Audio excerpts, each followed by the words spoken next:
Rummy గురించి ఆలోచిస్తున్నారా? ace23.com ఉంది కదా.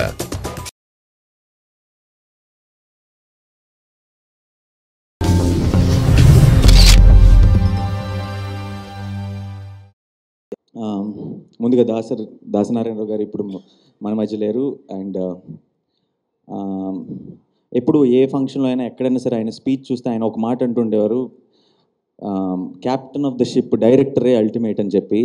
అండ్ ఈరోజు ఆయన మన మధ్య లేకపోయినా యంగ్స్టర్స్ అందరూ కలిసి, ఈ జనరేషన్ హీరోస్ అందరూ కలిసి ఆయన కళ నెరవేర్చగలిగితే అదే చాలు. ఆయన కళ ఏంటంటే హీరో సినిమా కాకూడదు, ఫ్యూచర్లో డైరెక్టర్ సినిమాలే ఉండాలి, హీరో సినిమాలు ఉండకూడదు. అండ్ ఆ మార్పులో మనందరం ఎంతో కొంత భాగం అవ్వగలిగితే దాసనారాయణరావు గారి కళ నెరవేరినట్టే. And so I hope will all do that.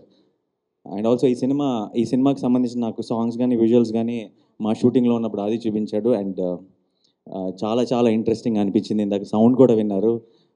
Terrific score అండి, music director. Terrific job.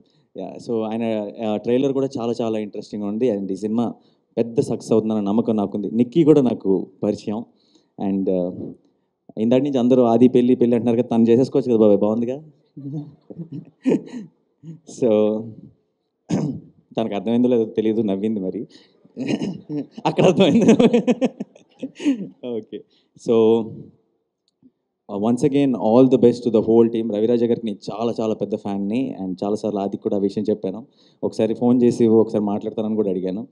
And ఇంకా చాలా మంచి సినిమాలు చేసి రవిరాజ గారికి చాలా మంచి పేరు తెచ్చిపెట్టాలని మనస్ఫూర్తిగా కోరుకుంటున్నాను. అండ్ బాబాయ్, ఈ సినిమా ఎంత పెద్ద హిట్ అయిపోవాలంటే ఆది ఇంకా నివేదా థామస్ కలిసి నటించిన నిన్ను కోరిలో నాని కూడా ఒక రోల్ చేశాడని అందరు చెప్పుకోవాలి. All the very best to the whole team. Thank you.